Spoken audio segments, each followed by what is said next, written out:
Hola, ¿qué tal? Muy buenas noches. Bienvenidas y bienvenidos a CNN Prime a través de la pantalla de CNN Chile. Tenemos un montón de temas que compartir con todos ustedes.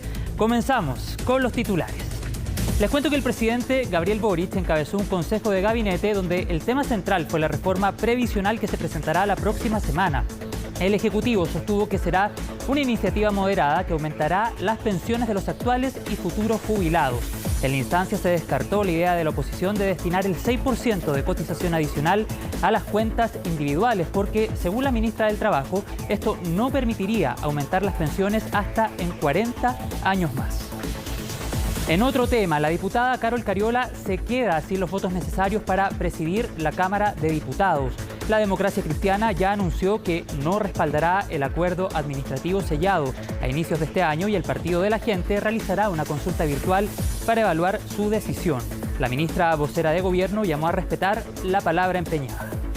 Ya está todo listo para que comience en pocos minutos más el primero de los dos conciertos de Bad Bunny en Chile. Las autoridades extendieron las cortes de calle en el entorno del Estadio Nacional hasta la 1 de la madrugada. Además, como parte del plan de contingencia, se reforzaron los anillos de seguridad y se dispusieron entradas nominadas. Se espera que el show del puertorriqueño dure 2 horas y media. Y en Brasil, esta noche Luis Ignacio Lula da Silva y Jair Bolsonaro se enfrentan en el último debate presidencial antes del balotaje. Ambos candidatos finalizan sus campañas con un estrecho margen de diferencia, pero el exmandatario lideró las últimas encuestas de opinión pública. El encuentro será transmitido por la cadena Globo y CNN Chile ya está en ese evento para seguir de cerca esta jornada clave. Todo eso y más porque aquí comienza CNN Prime en CNN Chile.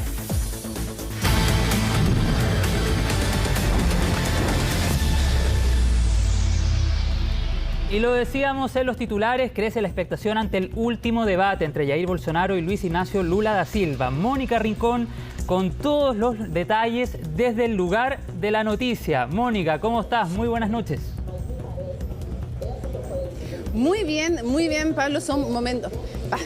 Mira, José, muy bien, José, son momentos claves, son momentos definitivos para esta carrera presidencial. Están todos muy expectantes. Quiero mostrarles de inmediato porque estamos en el corazón de O Globo, en el lugar mismo donde va a ser este debate presidencial. Miremos la cantidad de medios acreditados que hay para este debate presidencial televisivo, que es relevante por muchas razones, entre otras, José, porque va a estar en momentos claves por comenzar un debate presidencial. Falta un poquito menos de 1 hora para que se le dé inicio, pero además porque lo sabemos, estamos en el corazón de O Globo, hay muchísima prensa acreditada. Esa fila que ven allá es de la primera que veían a la izquierda, es de camarógrafos que van entrando a hacer imágenes igual que el nuestro al estudio primero y luego también vemos a los medios de distintos países. O sea, a ver, ¿cómo les explico el interés que hay? También colegas de, no sé, desde todos los países de América Latina hasta Emiratos Árabes, de todas las partes que se puedan imaginar, hay periodistas acreditados, no solo en nuestro continente, Estados Unidos, Emiratos Árabes, de Europa, hay muchísimos periodistas acreditados en este lugar y hay mucha expectación por lo que vaya a ocurrir en unos momentos más, en menos de 1 hora, cuando comience este debate presidencial. Y exactamente en este lugar donde me estoy subiendo, voy a pedir permiso, en este lugar, en este podio van a venir, una vez que termine el debate, tanto Luis Ignacio Lula da Silva como Jair Bolsonaro, el actual mandatario, van a estar acá y van a contestar preguntas de la prensa, que somos todos nosotros los que estamos aquí esperando. Les decía yo que es un debate muy importante y cada cosa que aquí pasa es relevante, es importante. Este es el canal de televisión más relevante de todo Brasil, la televisora O Globo, y han hecho justamente este encuentro presidencial el último debate televisivo como es tradición, porque el domingo son las elecciones de segunda vuelta y lo han hecho en este lugar que es el centro de producción. No es el centro donde están los canales noticiosos de O Globo, sino que es el centro de producción donde las series de ficción, por ejemplo, se realizan. Y tengo 2 cosas muy importantes que decirte. La pregunta, ¿con quién iban a venir? Porque tú lo sabes, lo sabemos sí, también claro. En Chile, ¿no? ¿Con quién vienen los candidatos a los debates? Es toda una señal, ¿no, José? Es una señal, sin duda. Sí. Bueno, ¿con quién vino el primero que llegó? Jair Bolsonaro. A ver. ¿Sabes con quién vino? con el ex juez Moro, Sergio Moro, y actual senador. Con él llegó muy temprano, llegó primero Jair Bolsonaro, no llegó con su esposa, como sí lo hizo Luis Ignacio Lula da Silva, que llegó con Yanja, con su esposa. No lo hizo con Michelle Bolsonaro, en el caso del actual mandatario, sino que lo hizo con el juez Sergio Moro. Y es evidentemente con el ex juez Sergio Moro, actual senador por Curitiba. ¿Y por qué con Sergio Moro? Primero, porque esto permite dividir fuerzas en los últimos momentos de campaña. Su esposa Michelle está recorriendo diversos lugares del país y en el caso de Sergio Moro es una gran señal que pretende dar Bolsonaro respecto a los temas de corrupción. Aún así, cuando recordemos, Sergio Moro es polémico igual, algunos lo alaban y otros sostienen que no puede haber sido, que no estuvo bien que asumiera como ministro de Justicia. Pero tengo más noticias al respecto y le critican en el fondo porque finalmente los procesos que él realizó en contra de Lula terminaron siendo desestimados. Algunos porque algunos tenían que ver con Sergio Moro, los llevaba él, otros no los llevaba, pero se le acusó de no ser imparcial en algunos procesos y en otros, esto fue el Tribunal Superior, después de que 2 veces se habían confirmado, y en otros porque se dijo que no correspondía a Curitiba, que tenían que llevarse los procesos en otras reparticiones, en otros lugares. Pero justamente esto deja claro que quiere dar una señal en contra de temas como la corrupción Bolsonaro, que va a poner ese tema de nuevo en el debate, que no va a ser un debate necesariamente suave para nada, es la última oportunidad que tiene y revela también la importancia que tiene en Brasil de una figura como Sergio Moro. Y te cuento algo más, José. A ver, cuéntame, Mónica. Lo vamos a adelantar, o lo íbamos a guardar para un rato más. No lo vamos a mostrar ahora, lo vamos a mostrar después, pero quiero contarles que tenemos en exclusiva una entrevista con el senador y ex juez Sergio Moro. Tenemos una entrevista exclusiva de CNN Chile. Excelente. Con Sergio Moro, para que vean la relevancia de la figura, y en unos momentos más, cuando tengamos nuestro segundo despacho, vamos a revisar parte de la conversación que tuvimos con el magistrado. Fue un proceso largo para lograr llegar a tener la entrevista con alguien tan relevante que genera mucha polémica y que muchos le ven posibilidad de proyección internacional. Solo les voy a adelantar que él nos dijo que tenía una postura crítica respecto de Bolsonaro, que de hecho no era tal vez su candidato ideal, que él mismo se había propuesto para una alternativa de tercera vía entre derecha e izquierda. Otros dirán entre extrema derecha e izquierda, y algunos dirán que Lula es para ellos también extrema izquierda. Pero más allá de cómo uno lo califique, Moro decía, yo podría haber sido una alternativa, yo u otro, de una tercera vía no fue posible. Quienes así lo sustentaron, como Simone Tebet o como Ciro Gómez, no pasaron una segunda vuelta. Y hoy día Simone Tebet está apoyando a Luis Ignacio Lula da Silva y Ciro Gómez también, pero sin tantas ganas, ¿no? Así es que tenemos una entrevista exclusiva. La entrevista entera la vamos a emitir mañana en CNN Chile, junto con otras importantes entrevistas que ya les hemos mostrado. Mañana vienen más entrevistas también que les vamos a poder mostrar, pero tenemos en unos momentos más el primer adelanto de esta entrevista exclusiva que realizamos al ex juez Sergio Moro. Tan relevante esta figura que de todas las que podría haber escogido el actual presidente Jair Bolsonaro, elige a Sergio Moro, a nuestro entrevistado, como la figura entonces para que lo acompañe en este debate presidencial. Sí, sin duda es una señal, Mónica, y como lo hemos estado conversando en otros despachos, este es el último debate, la última instancia también, donde es sumamente importante el mensaje que entreguen cada uno de los candidatos. Cada error les puede costar muy, pero muy caro, sobre todo considerando lo que han mostrado los últimos sondeos. Esta es una elección de infarto, está en el margen de error. Y en ese sentido, Mónica, ¿dónde crees va a estar el foco de cada uno de los candidatos?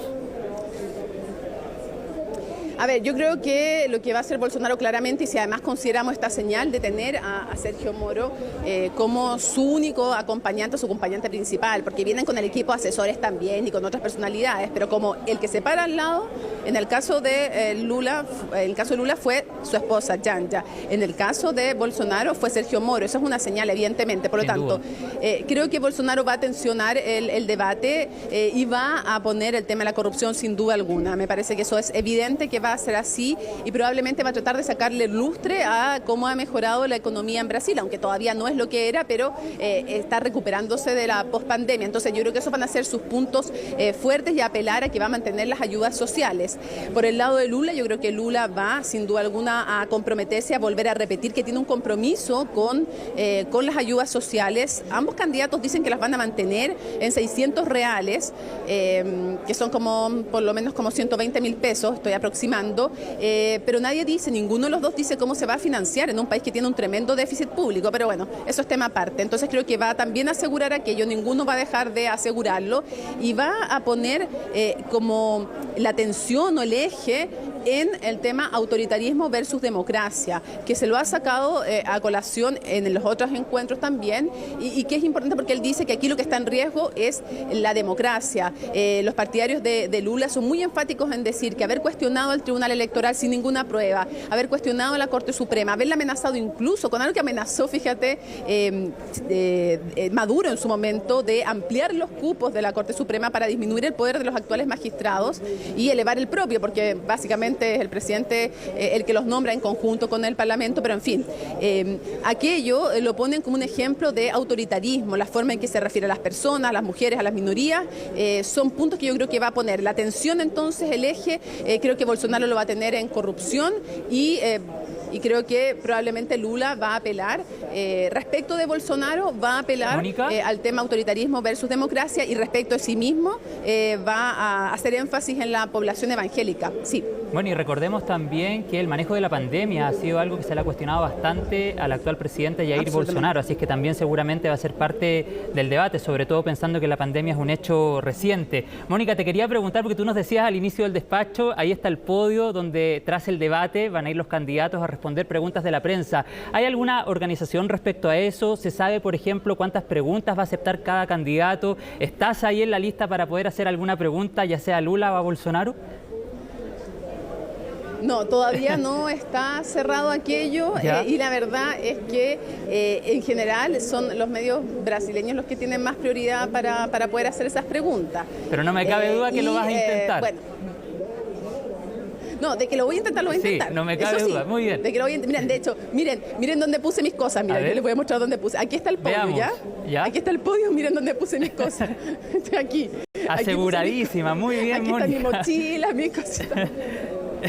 Para estar cerquita, pero bueno, eso no garantiza nada, la verdad, y además que tenemos un tema en contra. ¿Cuál? Tenemos un tema en contra. Yo no hablo portugués, y probablemente eso también le da prioridad a algunos. Bueno, sí, rayos. pero intentémoslo para otra vez voy a con aprender portuñol, portugués. Que sea, claro. Inglés, o en inglés, por supuesto. Voy a intentarlo con portuñol, con inglés, con lo que sea, pero claro, es un tema un poco, sí, te quita puntos. Yo creo que eso te quita puntos para que tengan las ganas de responder, pero Lula le voy a decir Chile, a ver si por ahí quiere responder alguna pregunta.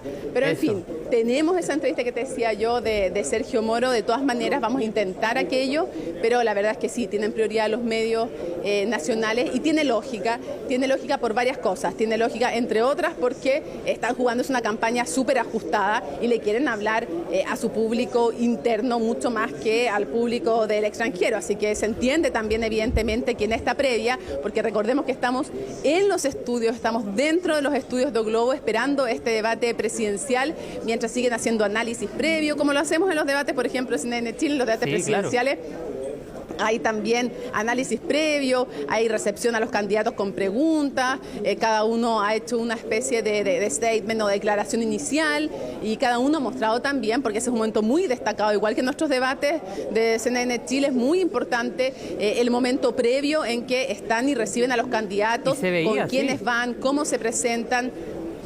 Sí, se veía ahí en una pantalla tras de ti cómo se estaba transmitiendo una previa al debate. Ahí justamente se alcanza a ver al aire. Oye, Mónica, te quería preguntar también por ahí se alcanza a ver, mira. Acerquémonos acá para mostrarlo. Dime. La previa en Brasil, de cómo se vienen estos minutos previos al encuentro de los candidatos de cara a la elección presidencial.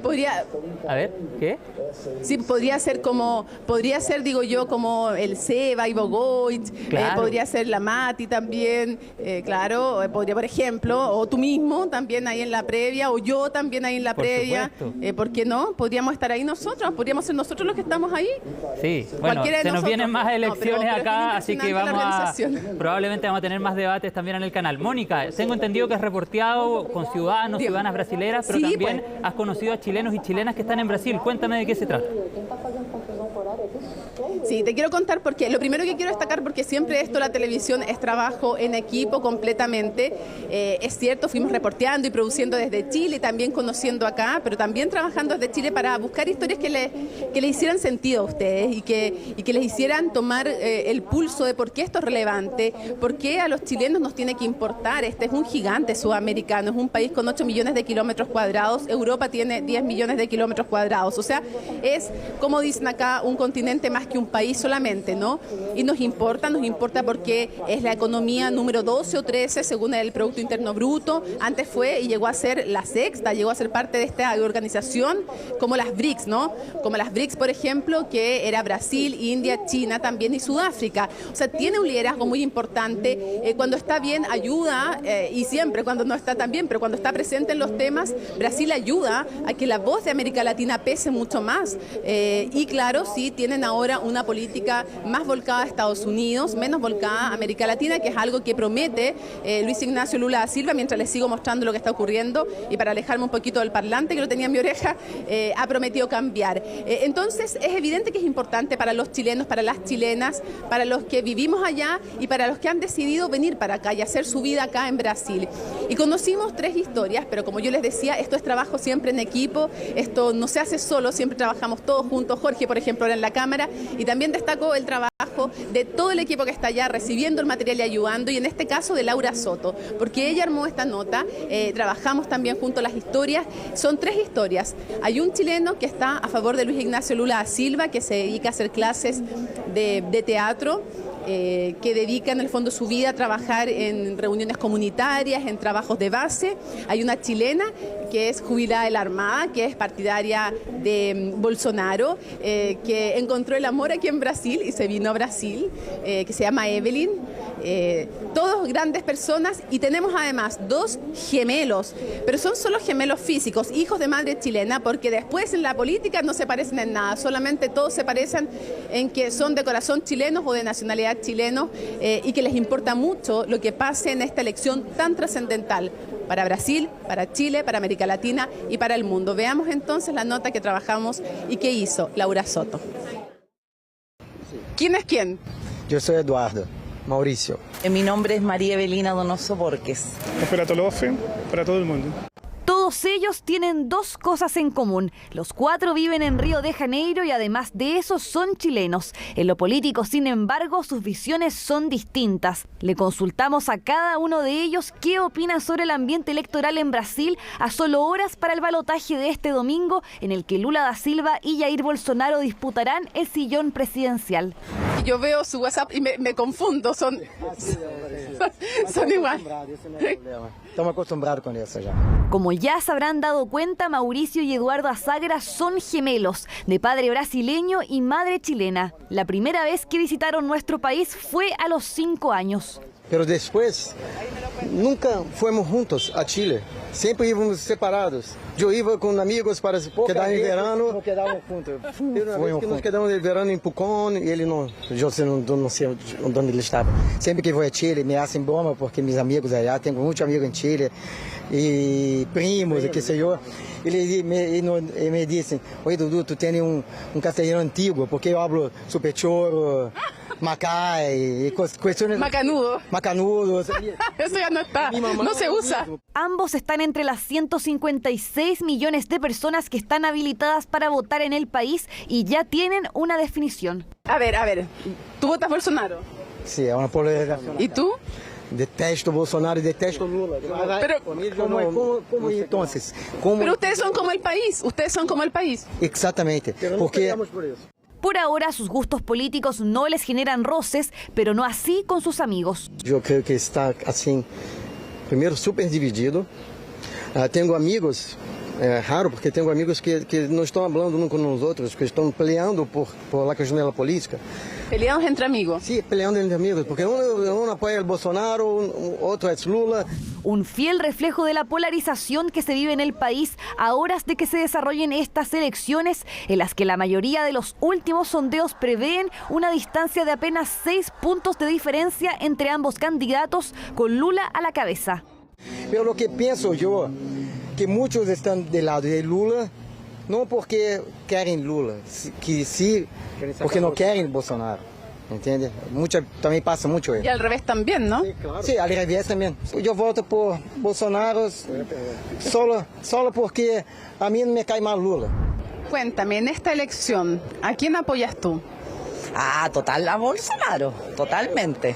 Pero Evelyn Donoso tiene más argumentos para justificar su decisión. Desde que yo llegué acá, él ha tenido acá una economía muy estable, a pesar de toda la pandemia. A lo mejor no manejó bien el tema de la pandemia, pero él siempre se preocupó del auxilio emergencial, se preocupó de la delincuencia, se preocupó de la corrupción. Evelyn lleva 3 años viviendo en Río de Janeiro. Sin embargo, no va a poder votar en estos comicios, ya que solo los ciudadanos nacionalizados pueden sufragar en las elecciones presidenciales. Un chileno con residencia, como yo que tengo residencia ya hace 3 años, no podemos votar. Entonces eso tampoco es bueno. Es el mismo caso de Loferato Lofe, que lleva 15 años viviendo en el gigante sudamericano. De todas formas, su apoyo es claro. Bolsonaro lamentablemente no ha hecho un buen gobierno. Ha sido un genocida que ha matado mucha gente a través del virus, que no consiguió comprar las vacunas. Tiene 33 millones de habitantes, 33 millones de habitantes mucho, pasando hambre aquí en Brasil. Para él, los temas sociales y la seguridad son los principales problemas a resolver en la nación, independiente de cuál de los dos candidatos salga electo. Cada día aumentan los asaltos, la seguridad no existe. El Río de Janeiro, como los otros estados de Brasil, están llenas de favelas. Y eso significa tráfico, eso significa guerra, eso significa policía entrando a las favelas, tiroteo.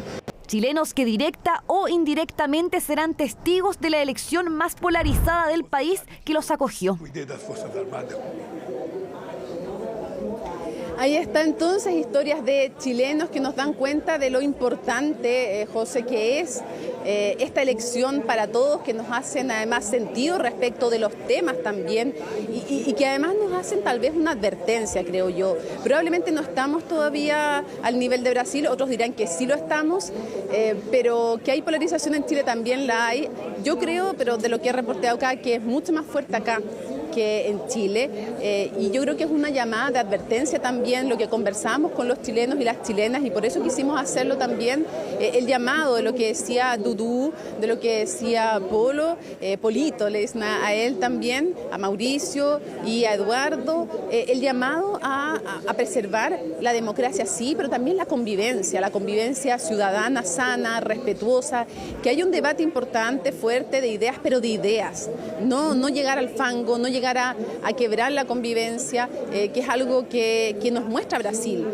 Un Brasil que va a tener entonces como principal misión quien asuma el próximo gobierno, sea Jair Bolsonaro, sea Luis Ignacio Lula da Silva, la misión de efectivamente tratar de unir a este país, y ojalá, sea cual sea el resultado, porque esa es otra de las preguntas que probablemente van a estar aquí en el debate, seguro, porque va a empezar a ver en 37 minutos más comienza el último debate televisivo y estamos en Globo para llevárselo adelante. Le preguntarán a Bolsonaro si es que va a respetar el resultado, lo confrontará con aquello, si es que pierde, porque si es que gana, obvio, pero si es que pierde o si es que es resultado estrecho, le preguntarán aquello a Jair Bolsonaro. Nosotros se los vamos a contar si se lo preguntan, y no se pierdan porque, José, en la segunda pasada que vamos a hacer, como le decimos nosotros en televisión, en el segundo despacho, vamos a tener el adelanto de la entrevista exclusiva que le hicimos a el ex juez y ahora senador y acompañante oficial del presidente Jair Bolsonaro. El acompañante oficial, Sergio Moro, va a estar en las pantallas de CNN Chile en esta entrevista exclusiva, en un adelanto, porque mañana viene completa, así es que fuimos 20 minutos de conversación con él, vamos a tener un extracto y se los vamos a presentar en algunos momentos más. Sin duda una señal muy importante de cara a esta segunda vuelta. Mónica, retomamos el contacto más adelante. Muchas gracias y éxito ahí en el reporteo. Un abrazo para ti y para Jorge. Muchas gracias, se lo entregamos a Jorge en tu nombre y a nombre de todo el equipo. Y muchas gracias allá también, se los digo sinceramente, por todo el apoyo para hacer esta cobertura. Chao, Mónica, nos vemos en unos minutos. Chao, nos vemos un ratito. Bien, en otro tema, más de 160 autos avaluados en 6.500 millones de pesos fueron recuperados por Carabineros tras la desarticulación de una banda dedicada al robo de vehículos y su posterior comercialización. Todos los detalles en el informe de Valentina Nieto y Felipe Hernández.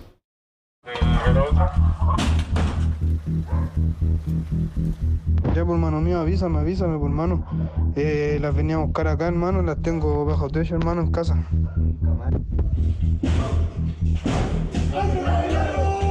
Eso, pues comprar para las dos, pues hermano, las tengo ahí guardadas, pues hermano, tengo que sacarlas del techo. Es una de las escuchas telefónicas que da cuenta del modus operandi de una peligrosa banda criminal que operaba en al menos 3 regiones del país, especializada en el robo violento de vehículos. La organización delictual atacó en al menos 319 ocasiones en 40 comunas en la región metropolitana. Operación 60 Segundos es el nombre del operativo en el que 345 efectivos de Carabineros trabajaron por más de 10 meses para desbaratar el grupo delictual. Quiero pedir, por favor, primero que todo, las medidas de seguridad, particularmente en los casos que vimos que hay perros en algunos lugares, hay personas que tienen inscrito armamento. Por sumo cuidado. En total, 162 vehículos avaluados en 6.500 millones de pesos fueron recuperados. De ellos, al menos el 60% había sido robado en encerronas o portonazos, una banda delictual que estaba liderada por un sujeto especializado en conocimientos informáticos. En el caso del cabecillo de esta banda, es un profesional, una persona que está haciendo estudios de posgrado y que está a la cabeza de una banda criminal que ha, de acuerdo a lo que esta investigación ha mostrado, robado más de 300 vehículos y generado más de 500 víctimas. Es una persona que es un profesional de la informática, el cual realizaba distintos estudios permanentemente, que le da un perfil académico que para nosotros también justamente nos llama la atención, pero que también se mal utilizaba justamente para también generar contactos con otras redes criminales para las distintas fases del delito. Altamente estructurado y meticuloso, casi obsesivo. Así definió Carabineros el perfil de quien sería el cerebro detrás de la organización, Paulo Yáñez Alvarado. De gustos ostentosos, es propietario de vehículos de lujo, una colección de 22 relojes y 6 computadores de alta gama. Para esconder sus movimientos, el hombre de 42 años cambiaba permanentemente sus domicilios y teléfonos celulares, además de no usar tarjetas ni cuentas bancarias. Vamos a continuar con el procedimiento. En este momento usted está detenido, ya por delito de receptación. Junto a Yáñez se fueron detenidas otras 15 personas, 4 mujeres y 11 hombres, también ligadas a la cúpula de la organización criminal que creó al menos 25 empresas ficticias para la comercialización de vehículos robados. 11 de estos sujetos quedaron en prisión preventiva. Es una banda que en la cúpula funcionaba con 14 personas que generalmente no mantenían un gran prontuario policial, debido a que justamente eran las personas que eran los artífices y contactaban entre ellos eso a menores de edad precisamente para poder ejecutar algunos delitos más gravosos. Hay una organización bastante meditada, bastante organizada para poder cometer este tipo de ilícitos. ¿Más sofisticada también? Más sofisticada, y obviamente que mientras más jóvenes hay en bandas delictuales, más sofisticadas y incorporan la tecnología también a el tema de los robos.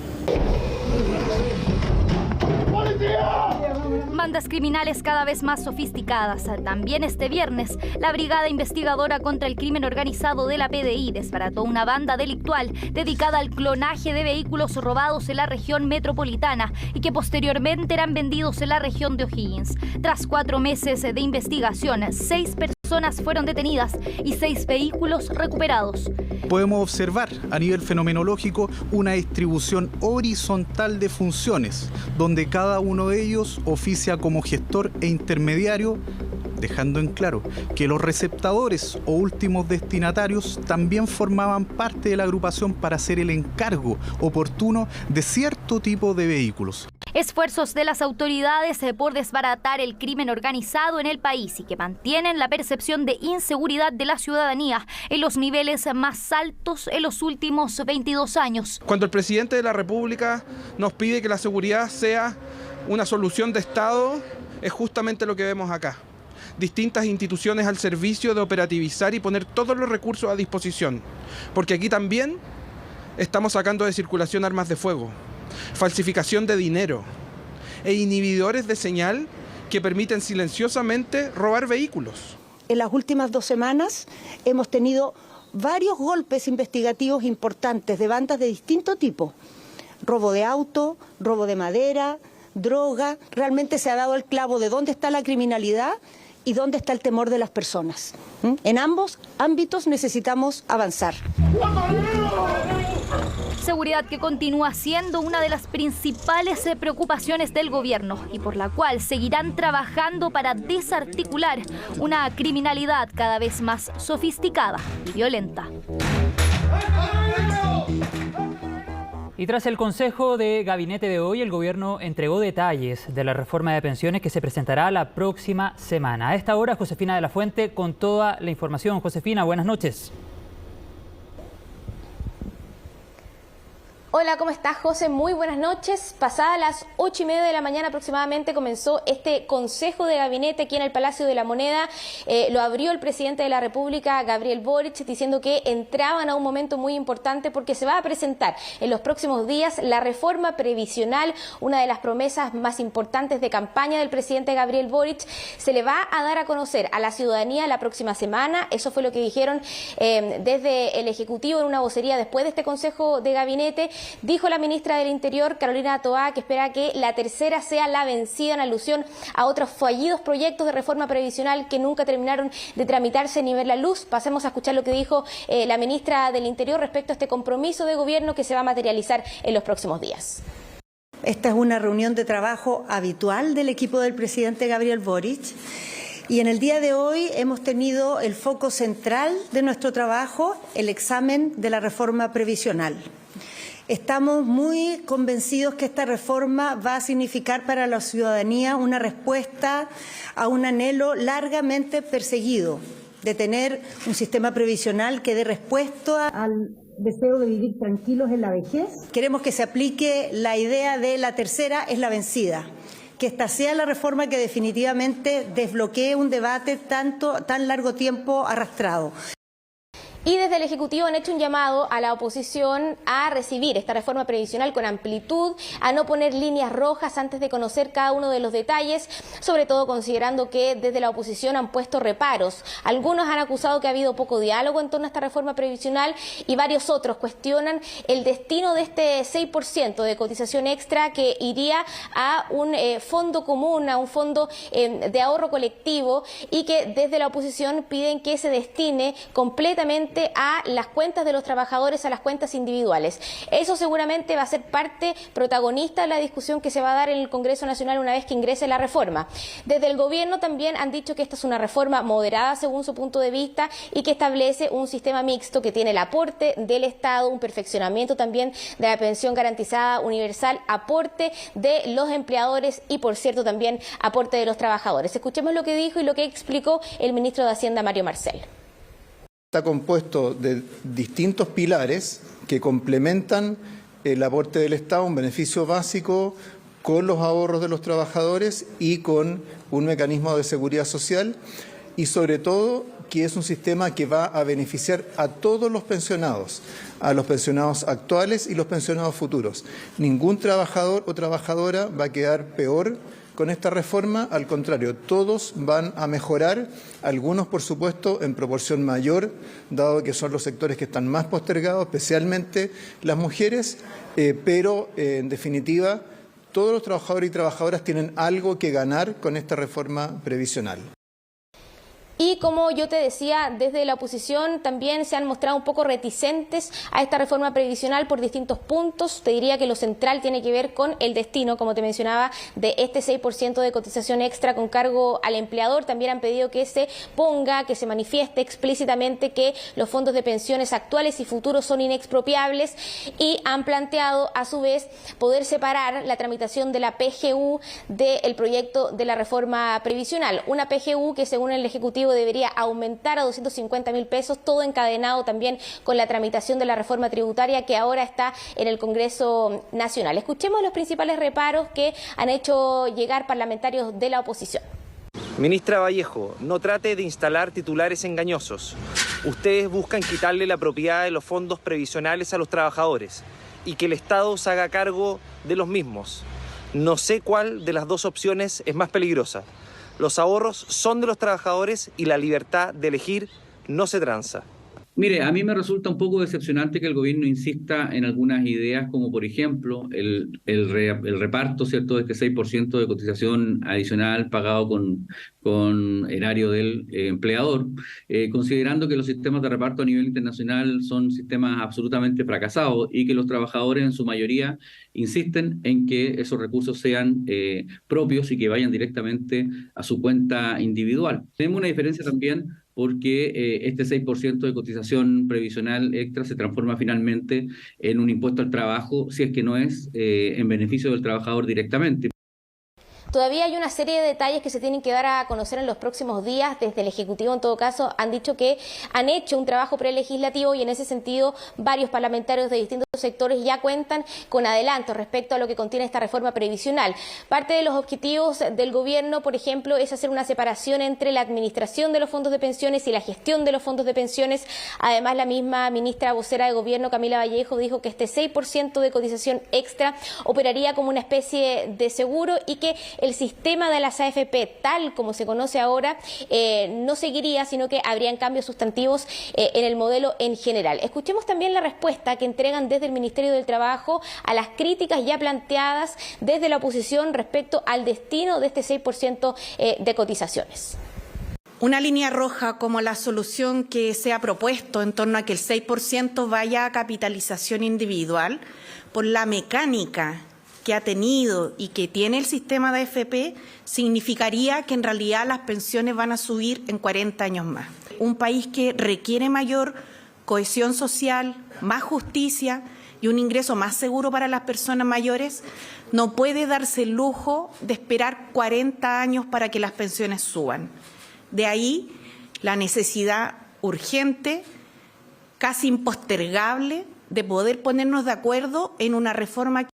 Bien, en los próximos días entonces debería presentarse esta reforma previsional y además después de la semana distrital seguramente haría su ingreso al Congreso Nacional para que comience con su tramitación, una tramitación que muy probablemente no va a ser fácil por lo que mencionábamos respecto a este tema del 6% y otros puntos que ha planteado la oposición, pero desde el Palacio de la Moneda han hecho un llamado a los parlamentarios de todos los sectores a poder dialogar, a recibir este proyecto con apertura de mente para poder destrabar este debate político que decían aquí en el gobierno se ha extendido demasiado y decían también que las chilenas y los chilenos esperan que el mundo político pueda ponerse de acuerdo para poder mejorar las pensiones de los ciudadanos, porque desde el Ejecutivo insisten que los actuales pensionados y los futuros pensionados, según este proyecto que van a presentar, verían un incremento en sus pensiones.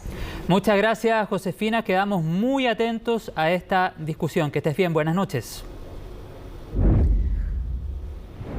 En otro tema, este viernes el INE entregó las cifras de desempleo correspondientes al trimestre móvil julio-septiembre, la que llegó a 8%, manteniendo más o menos estable esta cifra desde comienzos de este año. ¿Quién reportó este tema? La periodista María Luisa Carrión. Tuve que venir acá nomás por la calle porque algo será, pues. No está tan bueno también que digamos.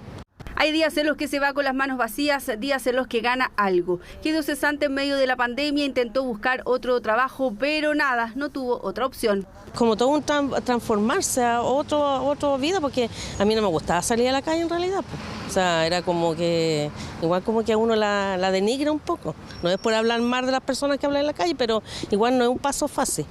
Y ahora ya me acostumbré por la necesidad.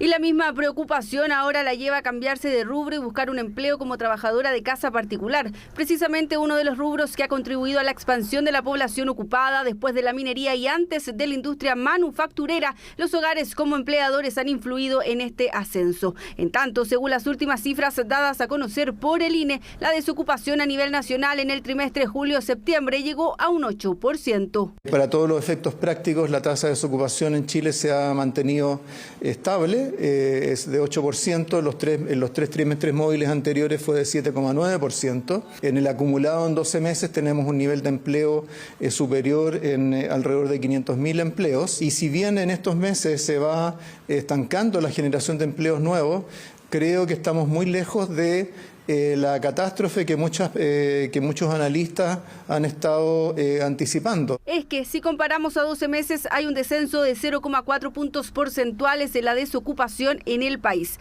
Sin embargo, las personas desocupadas aumentaron un 1%, incidida mayormente, indica el INE, por quienes se encuentran cesantes o buscando trabajo por primera vez. Si bien las cifras de desempleo han disminuido en estos últimos 12 meses, el número de personas desocupadas aumentó. Este fenómeno se explica porque en la actualidad hay más personas en busca de empleo. Es decir, en términos técnicos, creció la oferta de trabajo. Ha estado subiendo la tasa de desempleo. Eso es consistente con cierta desaceleración de la economía. La demanda por trabajo no debe ser tan buena como lo era hace unos meses atrás. Igual es algo que se había hecho la proyección, ¿no? Se había dicho hace unos meses atrás, el año pasado, que en algún momento deberíamos entrar en recesión. Ahora, si nos centramos en la ocupación, la estimación que realiza el INE habla de un crecimiento de 6% en los últimos 12 meses. El problema también acá es hacer la comparación con el trimestre móvil anterior. La ocupación sigue creciendo respecto de 12 meses, no así respecto del trimestre móvil anterior. Lo que estamos viendo es que hay una mayor presión de las personas por ingresar al mercado del trabajo y esto no está siendo absorbido por el mercado del trabajo con la demanda respectiva para que la tasa de desocupación se mantenga en niveles inferiores a lo que hemos estado estimando. Si nos focalizamos en la tasa de ocupación informal, se encuentra en un 27,1%, la que también se ha mantenido más o menos estable en el último tiempo. Las personas ocupadas informalmente aumentaron un 3,7% y aquí las mujeres juegan un rol preponderante. Otro punto que indicó este viernes el INE es que de manera sostenida ha ido disminuyendo el teletrabajo, llegando a 4,4% la tasa en este trimestre. Durante el último mes hemos visto cómo la oferta asociada a trabajo híbrido o teletrabajo ha disminuido de un 12 a un 10% respecto al total de nuestros avisos. Pero vemos que esta baja no es significativa y que se mantienen los rangos que hemos visto a lo largo de todo este año. Sí sabemos que muchas empresas en este periodo se están cuestionando si mantener el trabajo remoto o retornar a la presencialidad debido a la eliminación en las restricciones sanitarias. Lo que sí recomiendan es consultar a los trabajadores porque según un estudio de trabajando.com, un 41% de las personas encuestadas buscaría, por ejemplo, un trabajo híbrido si es que debe volver a la presencialidad. Sí, la mayoría ya volvió presencial, así es, pocos los que tienen teletrabajo, pero pocos, ya todos están como tomando ya, o sea, estamos como de normal ya todo. Mi mamá, por ejemplo, estaba en teletrabajo y ahora está de a poquito volviendo a trabajar. Pero es como 3 por 2, 3 días la pega, 2 días teletrabajo y todavía sigue así.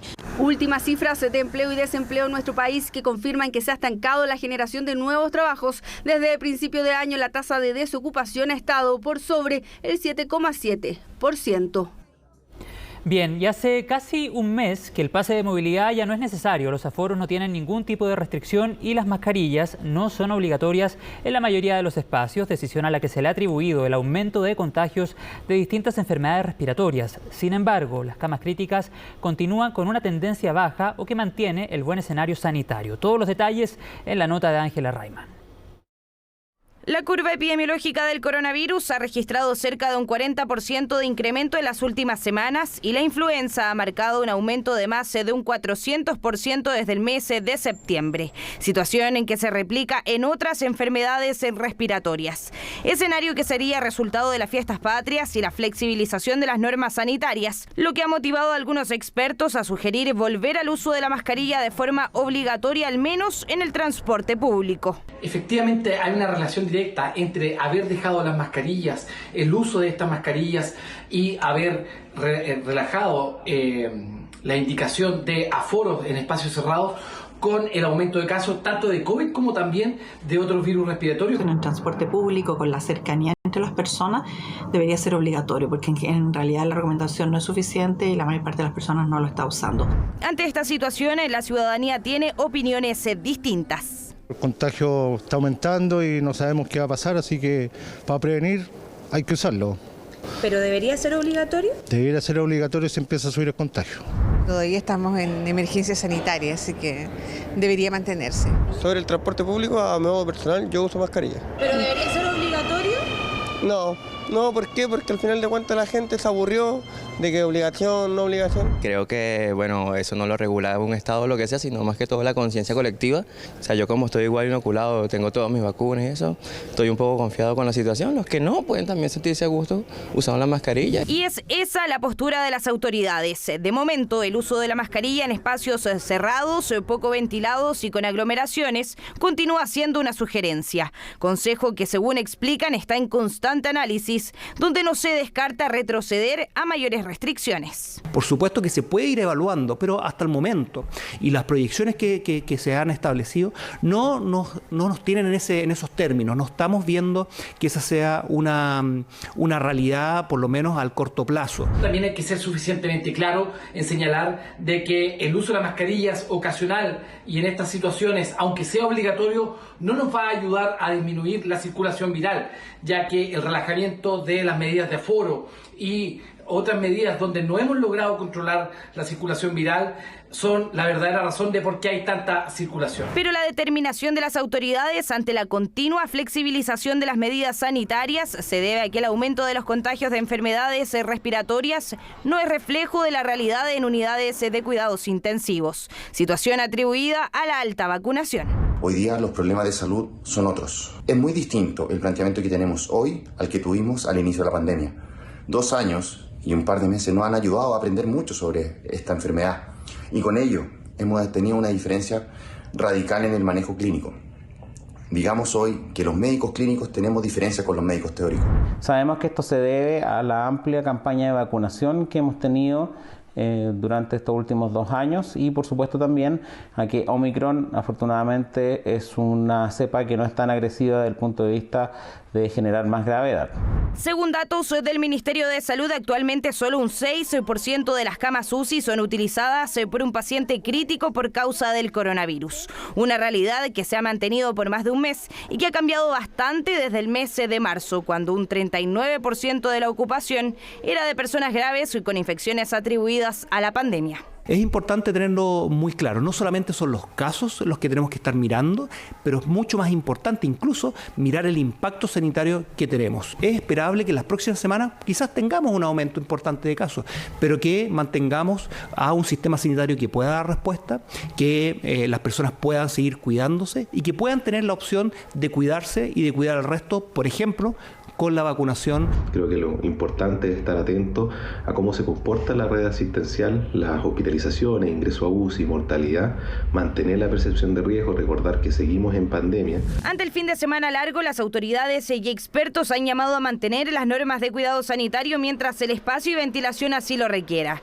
para de esta forma continuar con los contagios en cifras moderadas y seguir en un beneficioso escenario sanitario.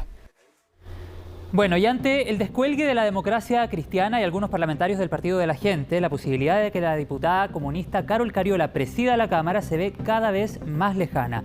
Un nuevo acuerdo administrativo sería una de las opciones que analizan los parlamentarios. Francisca Cárdenas con todas las reacciones.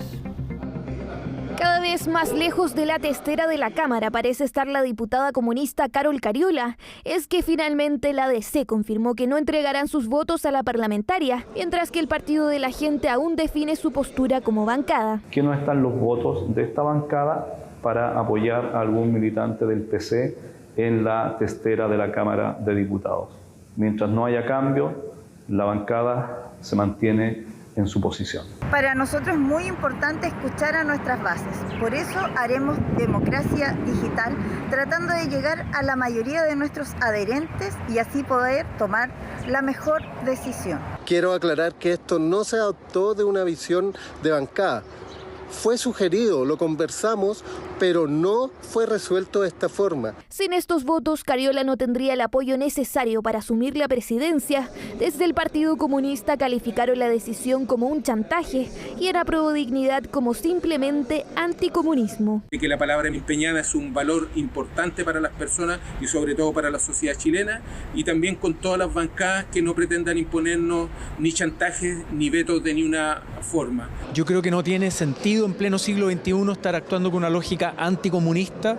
El PC tiene todo el derecho de presidir la mesa un periodo. Ese era el acuerdo administrativo, que además implica acuerdos sobre comisiones y sobre presidencias. Pero este no es solo un problema para el oficialismo. La ministra Analía Uriarte ha jugado un rol fundamental en intentar hacer respetar el acuerdo administrativo firmado en marzo. Un papel que fue criticado por Chile Vamos, quienes incluso enviaron una carta al presidente Boric calificando la actitud de la ministra como inoportuna y una grave intromisión. La Moneda, por su parte, llamó a respetar los compromisos. En política, la palabra empeñada tiene que tener un valor. ¿Y cómo se da ese valor a la palabra empeñada? Cumpliendo los acuerdos y los compromisos. Es una discusión que está efectivamente radicada en el Congreso Nacional y que nosotros esperamos que avance en ese entendido. Y para muchos está difícil respetarlo, ya que ahora se abre otro camino donde parlamentarios de la centroizquierda, incluyendo personeros del socialismo democrático, estarían reflexionando un nuevo acuerdo administrativo que podría incluir incluso a la oposición. Una idea que sería lo más racional para quien hasta solo hace unos días presidía la testera. Esto implica que hay que actuar con sentido de realidad y volver a abrir una conversación que efectivamente permita garantizar, ojalá dentro de ese espacio político, ¿verdad?, una revisión que permita establecer condiciones de gobernabilidad de la Cámara de Diputados y Diputadas, donde las fuerzas políticas que han manifestado sus diferencias puedan volver a entenderse. Si eso tampoco se logra, bueno, hay que abrir aún más la conversación. Si bien están todas las alternativas sobre la mesa, otra opción es que Chile Vamos pacte con la DC y el Partido de la Gente. Intentar un nuevo pacto de centro-izquierda excluyendo a ciertos partidos como el Partido de la Gente u otros, desde nuestro punto de vista no tiene viabilidad. Recibimos, por supuesto, a aquellos que quieran venirse. Y el nuevo rebaraje, ¿cierto?, va a dar que nuevos actores van a estar en esa mesa. Y bueno, si el socialismo democrático quiere también estar, es cosa que se acerque. El próximo 7 de noviembre se debería conocer el nombre de quien presidirá la Cámara de Diputados. Y pese a que hay algo de esperanza en el Partido Comunista y en sectores de Aprobodignidad de que se respete el acuerdo, los cuestionamientos de los últimos días hacen cada vez más lejana la llegada de Cariola a la testera. Y seguimos en política. Tras 8 semanas de discusión, los partidos lograron destrabar el segundo nudo para un acuerdo constituyente. Se trata del denominado árbitro, un órgano creado especialmente para hacer cumplir las bases del nuevo proceso. De esta manera, se desechó la idea de que sea la Corte Suprema o el Congreso quien cumpla esta labor. Todos los detalles en la nota de Paul Follert. Vamos a tener árbitros, chiquillos, no se preocupen. Pitazo final para cerrar uno de los principales nudos que faltaba por resolver en los diálogos constituyentes, el denominado árbitro, un órgano que se encargará de hacer cumplir las bases del nuevo proceso, cuestión que comenzó a despejarse. Se ha acordado que sea un órgano especialmente creado al efecto, que debe velar porque se cumpla con las bases institucionales. Y es que las fuerzas políticas tuvieron que ceder en sus posturas, tanto que ni la Corte Suprema, impulsada por Aprobodignidad, ni el Congreso, propuesto por Chile Vamos, lograron posicionarse como árbitros. En cambio, se optó por un futuro órgano creado especialmente para ese fin. Tampoco es un órgano que vaya a escribir la norma, sino que simplemente va a ser la función de resguardo de las bases y en caso de que el órgano constituyente se estuviera excediendo de dichas bases, volvería a revisión al órgano. La idea es que si durante la discusión del texto constitucional se sobrepasa alguno de los bordes o bases que nosotros hemos acordado acá, entonces va a haber un organismo a cargo de establecer si es que efectivamente se están transgrediendo o no las bases. Las bases o acuerdos o bordes que ya se habían redactado hoy día van por buen camino porque se van a ser exigibles. ¿Quiénes integrarán este órgano o cuántos miembros tendrá? Es parte de los puntos que quedaron pendientes. Entre las ideas está que sea un órgano acotado, nombrado por los partidos, o que sus integrantes sean propuestos por entidades como la Corte Suprema o el Consejo de Rectores de las universidades. Así, con apretón de mano incluido, inicia una nueva etapa. Y esto es algo, por cierto, que hay que presentar con posterioridad a la mesa ampliada de partidos con representación parlamentaria para ya ir cerrando esa etapa y pasar definitivamente a la última definición, que es respecto del órgano o mecanismo para redactar. Después de 8 semanas de discusión se logró destrabar el segundo nudo del acuerdo.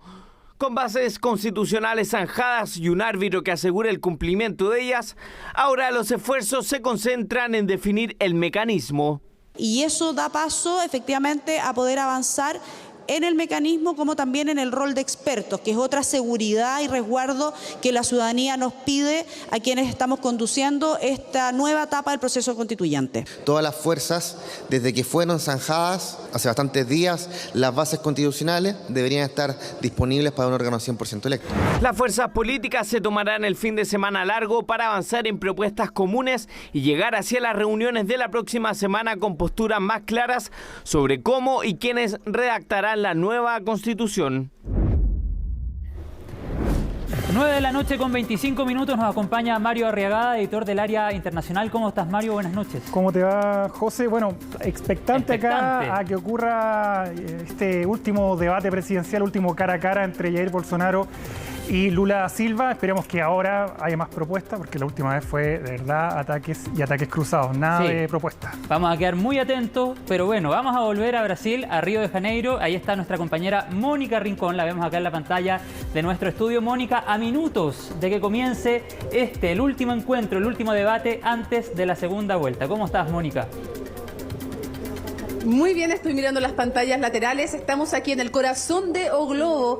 Pueden ver la expectación periodística que hay en este lugar. Está lleno de corresponsales de distintos países, no solamente de América Latina. A ver si nos ayuda Jorge a mostrar el ambiente que hay acá. Están todos expectantes porque ya va a comenzar este debate presidencial, el último debate presidencial de esta segunda vuelta, y en una carrera tan ajustada, claro que es relevante. Ningún error se pueden permitir los candidatos, salirse de sus casillas tampoco, y por supuesto que tampoco pueden permitirse dejar de hacer los puntos políticos que quieren hacer, ¿no? Y todo comunica cómo están vestidos, con quién llegan, cómo llegan, qué mensajes están al comienzo. Después también en este lugar, aquí van a venir a dar su punto de prensa los candidatos, tanto Luis Ignacio Lula da Silva como Jair Bolsonaro. ¿Y qué fue lo primero que comunicaron? ¿Con quiénes llegaron? ¿Qué énfasis querían dar?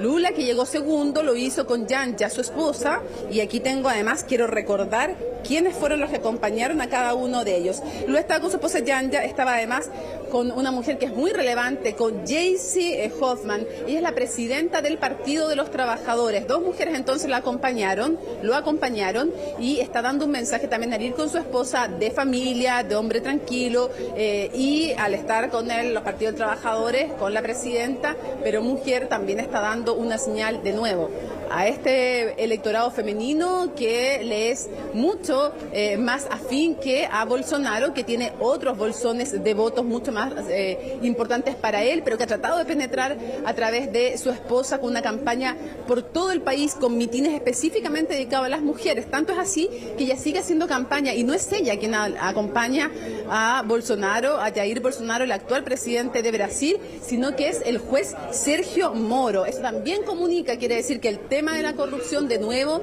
quiere ponerlo sobre el tapete, porque es una figura relevante hoy día, es senador de la República por Curitiba, pero es alguien también que genera diversas reacciones, mucha adhesión en algunos que lo ven como un hombre que ha combatido la corrupción y otros lo ven como un hombre injusto, cuyos casos terminaron siendo desestimados, pero es una figura relevante y muchos le ven mucho futuro político a Sergio Moro. Además lo acompañó el ministro de Comunicaciones, Fabio Faria, estaba también con Bolsonaro en la llegada, y el pastor Silas Malafaia. Es un pastor muy importante. ¿Por qué con un pastor llega acá? Bueno, acá los pastores evangélicos se involucran activamente en política y endosan sus apoyos, en este caso a Jair Bolsonaro. Además, señalar que la esposa de Jair Bolsonaro es miembro de la Iglesia Evangélica, no así él, que es católico. Pero el caso del pastor, este es un pastor conocidísimo en Brasil, que tiene una tremenda llegada, y el voto evangélico tiene un tremendo peso en el electorado brasileño, muy movilizador además, que son gente además muy cercana a estas iglesias, muy movilizada además por Jair Bolsonaro. Hay un grupo también de evangélicos por Lula, pero sin duda alguna que es un grupo de votantes mucho más afín hoy por hoy a las posturas más conservadoras de Jair Bolsonaro, y que han sido puntal también en su éxito en la anterior elección presidencial. Muy afín a ellos, tanto así que Lula tuvo que hacer una carta diciendo que él era personalmente contrario al aborto, pero que era lo que decidía el Parlamento, hablando también evidentemente de otras cosas, como por ejemplo diciendo que él quería que fueran las familias y no que fuera el Estado los que educaran a los niños, incluso con algo que les va a parecer, Mario, José, un poco anecdótico, pero que tenía un sentido político, diciendo que no era partidario, imagínense, de los baños unisex, tema que ha sido también aquí un tema de debate en Brasil, incluso en medio de la campaña presidencial, y cuando se le ha acusado a Luis Ignacio Lula da Silva de ser el diablo. Va a comenzar en estos momentos el debate presidencial.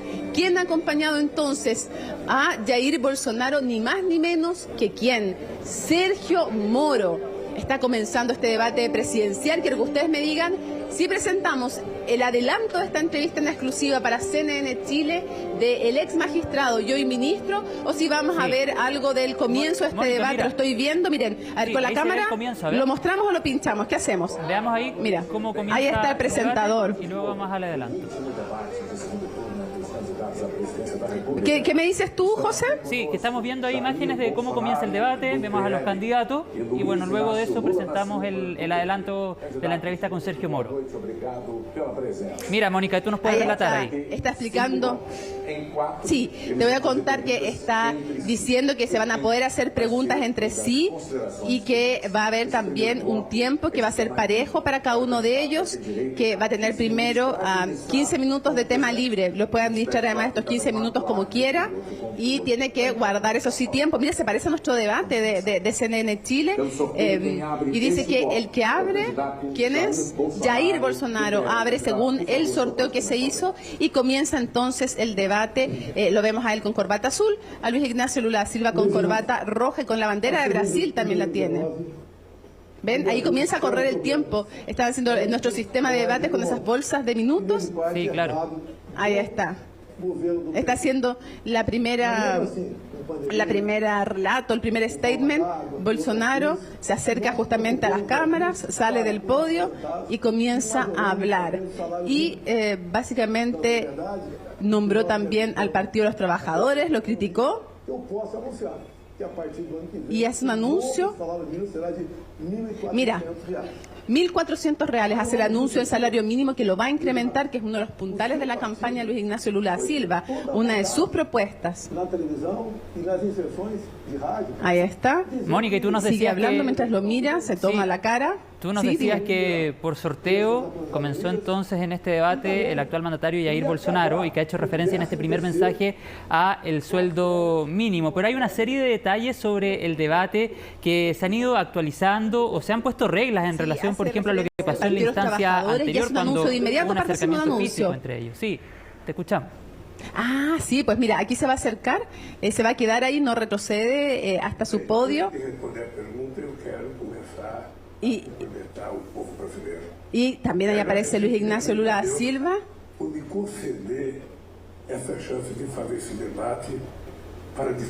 Mira, y le agradece a Dios. Ven que ven que señales, todo, efectivamente claro. todos son señales. Uno parte hablando a los temas sociales y anunciando el presidente actual que va a incrementar el salario mínimo, señal social, porque hay críticos que dicen que él va a disminuir las ayudas sociales. ¿Y qué hizo entonces el exmandatario Luis Ignacio Lula da Silva? Habló de Dios. De inmediato le agradezco a Dios por la oportunidad de estar aquí. Le está hablando al voto evangélico. Cada uno le tiene que hablar a ese electorado más esquivo, asegurar al propio, pero tratar de penetrar el voto del adversario y de movilizar a nuevos votantes. Pero ya les decía yo, al comienzo de este debate, antes tuvo la llegada y las señales políticas de quién acompañaba a cada uno. El ex juez Sergio Moro, actual senador de la República, fue quien acompañó al mandatario actual, a Jair Bolsonaro. Conversamos en exclusiva con él, una entrevista que van a poder conocer en extenso en CNN Chile mañana, pero que ya les adelantamos en algunas partes. Él habló de varias cosas. Vamos a comenzar con la parte que nos dice por qué, a su juicio, Jair Bolsonaro, a pesar de que él se fue de su gobierno, a pesar de que él criticó y dijo que había habido un retroceso en corrupción y que tuvo muchas críticas, ¿por qué igual lo apoyo en esta elección presidencial y lo apoya de forma tan decidida? Él dice, lo apoyo, sí, pero de manera crítica, no incondicional. Veamos. Yo digo que la vuelta del presidente Lula sería una tragedia moral y económica para Brasil. Moral, porque esto se traduciría en un mensaje equivocado para el pueblo que el crimen vale la pena. El expresidente Lula fue condenado por corrupción y lavado de activos por 3 instancias de juicio. Por otra parte, el PT aún sigue líneas económicas de la década del 80. Es contra la apertura de la economía, tienen una visión de intervención del Estado en la economía demasiado excesiva, y esto no será bueno para la economía de Brasil.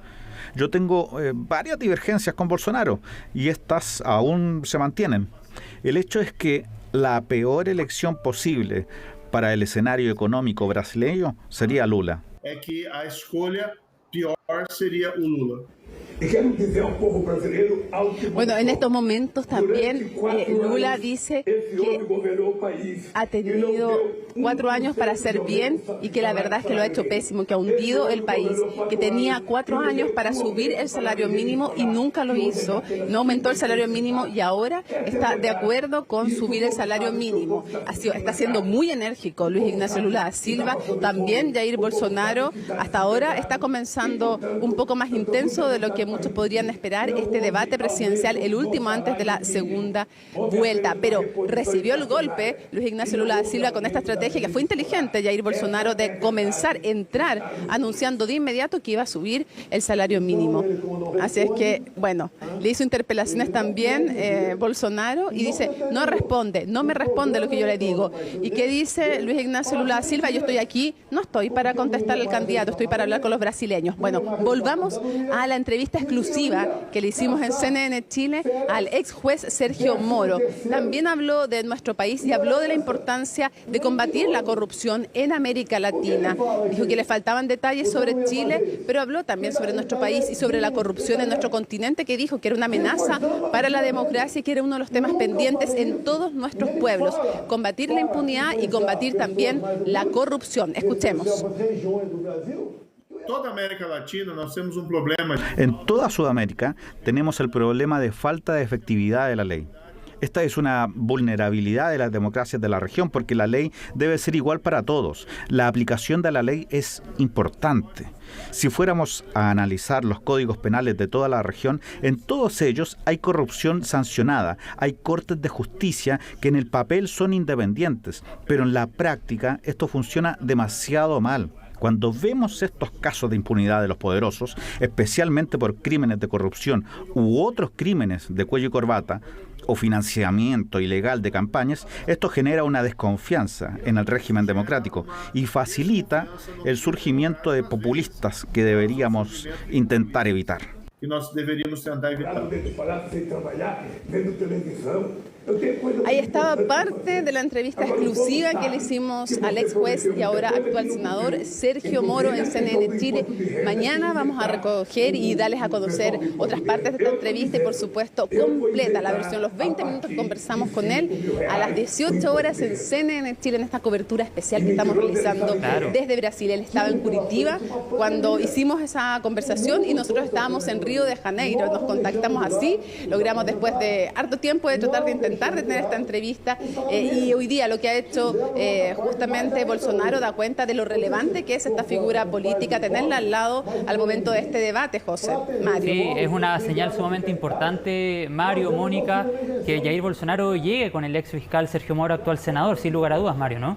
Sí, es una figura, como dice Mónica, importante. Fue ministro de Justicia de Bolsonaro. Eso fue obviamente un foco de críticas porque inmediatamente después de que se da a conocer la condena contra Lula da Silva, él llega al gabinete de Jair Bolsonaro. Está un par de años está en esa posición y después sale del gobierno. Mónica, ¿cómo crees tú que están siguiendo los brasileños este debate? ¿Había interés en la población?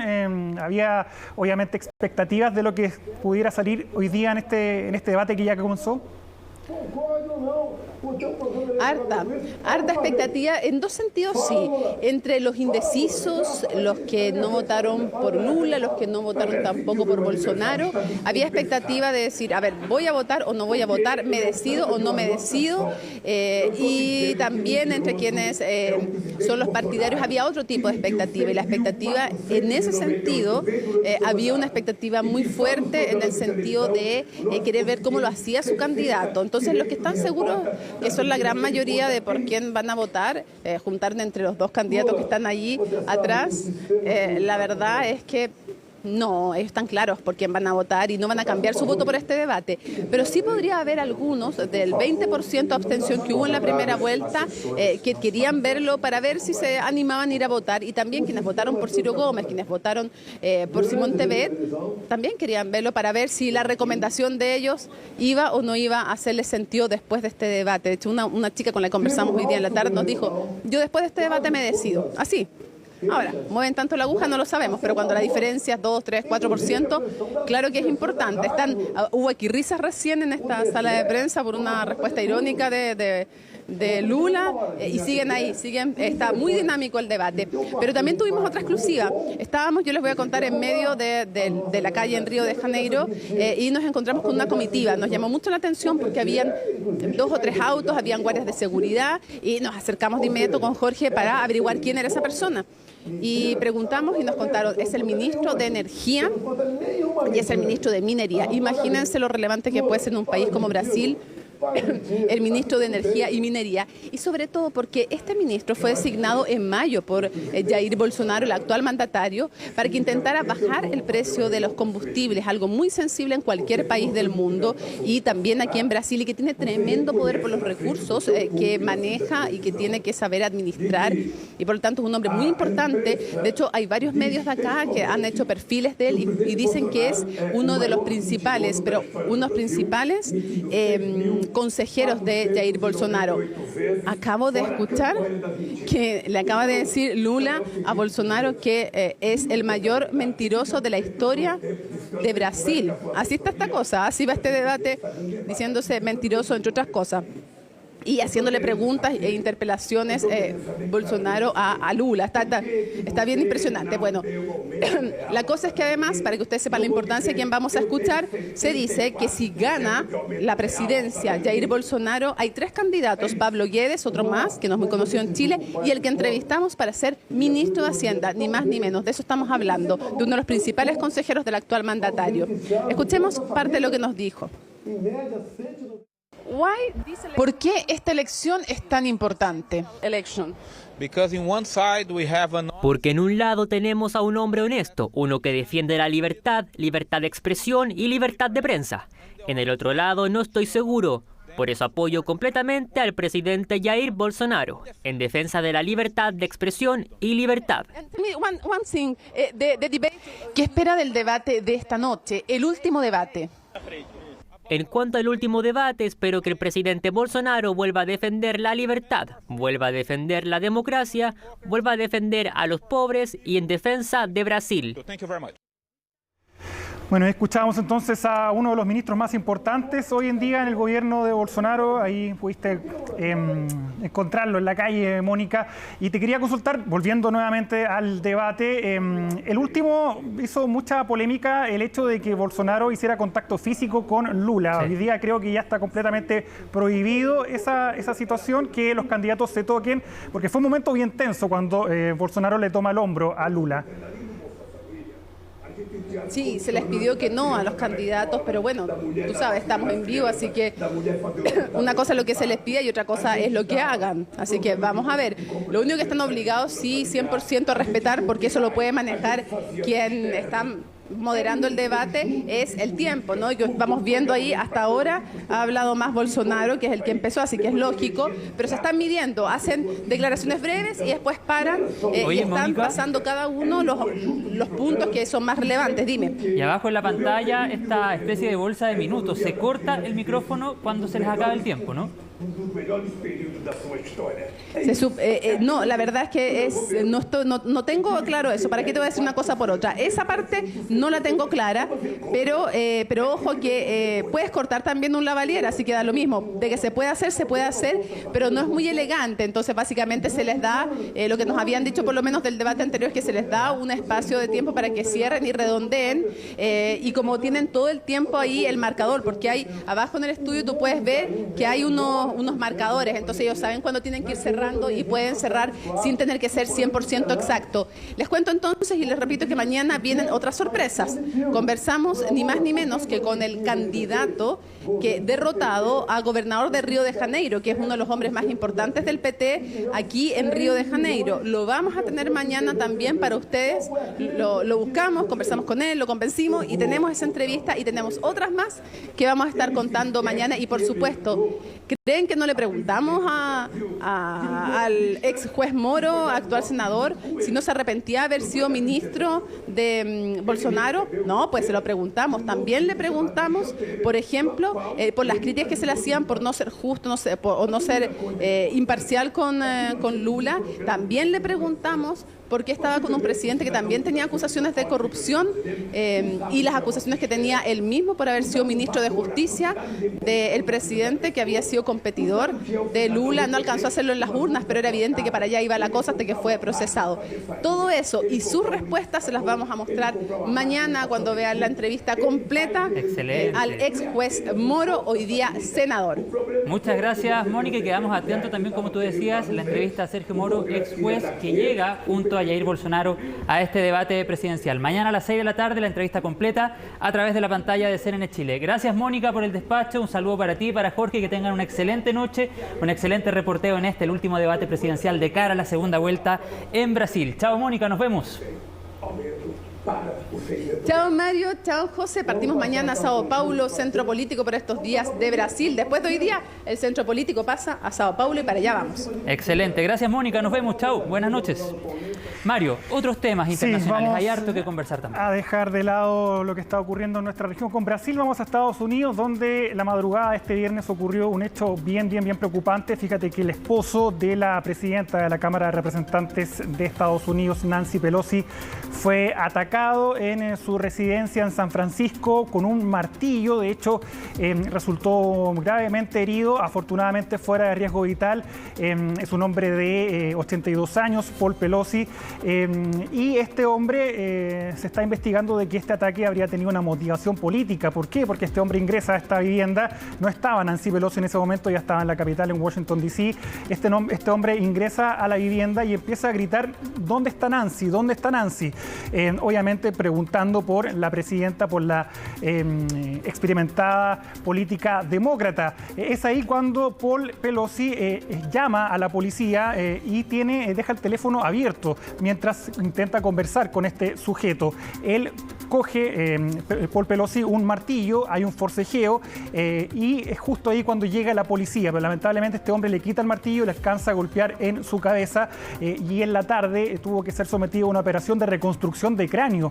Fue muy grave los golpes que recibió, pero como te decía, está fuera de riesgo vital. La operación resultó un éxito, pero esto habla, José, del ambiente bien violento político. Sí, claro, Estados Unidos está también preparándose para las elecciones de medio término que comienzan el 8 de noviembre.